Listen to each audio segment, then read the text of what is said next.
Troy Reynolds.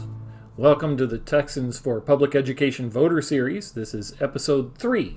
Primaries are just the beginning.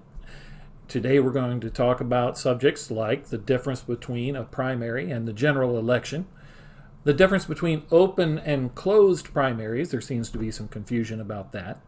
And then finally, we'll talk about crossover voting and why Texans for Public Education uses that for a tool. We're going to do that right now. And by right now, I mean right after you click on the like and subscribe button right there at the bottom of your screen. Now, onward to it. Let's talk about the difference between a primary and a general election. Now, the general election is the biggest deal in this country. It is a governmental election. Everyone participates in it regardless of their party, and it's where we elect offices. However, before the general election happens, there's something called a primary. People seem to think the government runs the primaries. They don't. In truth, those are party functions. The Republicans have a primary. The Democrats have a primary. The Libertarians choose to have a convention rather than a primary. Think of it like a club. The clubs are deciding which of their club members they want to put into the race for the general election. So primaries are really more a party function than they are an election. Why is that important in Texas? Because most of our general elections don't have candidates from both parties. So many times that primary is going to be the election for that office because that party is the only one running anybody in that district. By the time you get to the general election, it's over and done with because the other party didn't put up a competitor. So that's why we cross over, and we'll get to that in just a little bit. A lot of times you hear people talk about being a registered Republican or a registered Democrat. In truth, in Texas, there is no such thing. Those are terms used in closed primaries. Closed primaries are for party members only.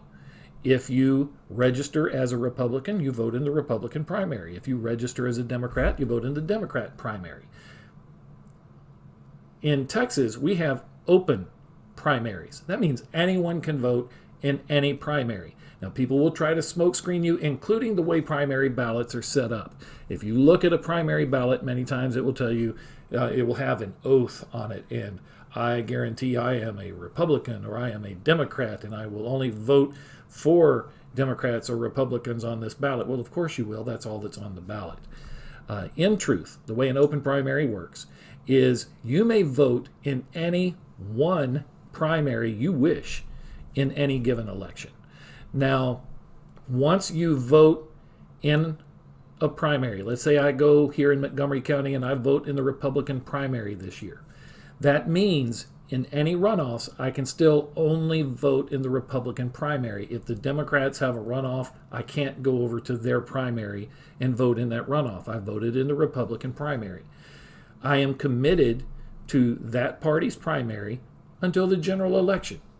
And then I'm free to do as I wish. It does not restrict me on who I vote for in the general election. It does not make me vote in that primary in the next cycle.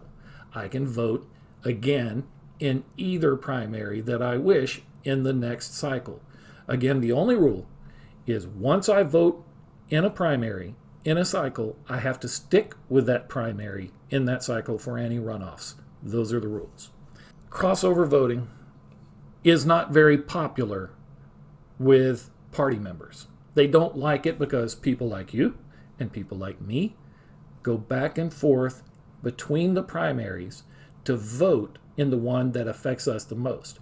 But there's a reason why Texas has open primaries, and for us to do that is the specific reason. It offers the most freedom, that would be important to an American, to people to be able to have an impact on who represents them in Austin and in Washington, D.C. If you have no one running in the Democratic primary for a state seat in your district, and you have 3 Republicans running, it doesn't really matter whether you're a Republican, a Democrat, an Independent, a Libertarian, a Green Party, or anything else. You're going to have to vote in the Republican primary in order to impact that position. If you don't, you had no say in who represents you, and that's who's going to office. Think of it like this. Think of it as a competition between foods set up in a bracket like a basketball tournament. And in bracket number 1, there is a hamburger versus a steak.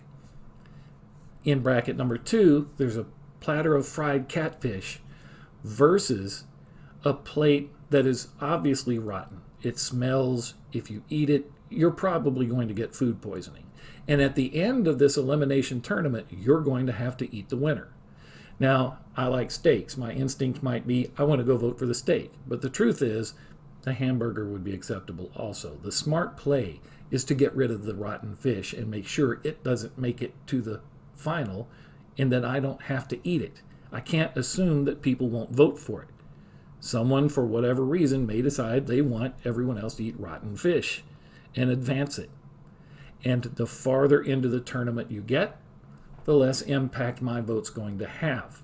So I need to go into that bracket and vote for the fried catfish because I'm okay with eating that. The rotten fish needs to exit the tournament. This is kind of an oversimplification of what the block vote really is. We are blocking those horrible, unfriendly candidates towards public education from making it into the general when we cross over in primaries. That doesn't mean that we're going to vote for the candidate in the general that we voted for in the primary.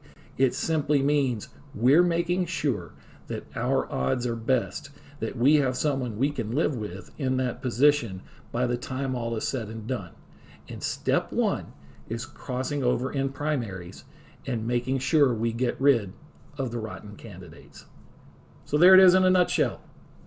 Primaries, general elections. Don't let people fool you into thinking you have to stay with one your entire life. You can go back and forth as needed between each election. You just have to stick with one in that election cycle. Thanks for being with us. We'll see you next time.